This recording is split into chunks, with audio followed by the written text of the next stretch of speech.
After I put painter's tape, and we're gonna use 1200 grit sandpaper,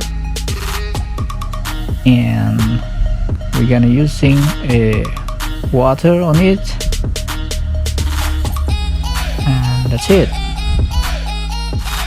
Just follow the method on this video and watch until the end.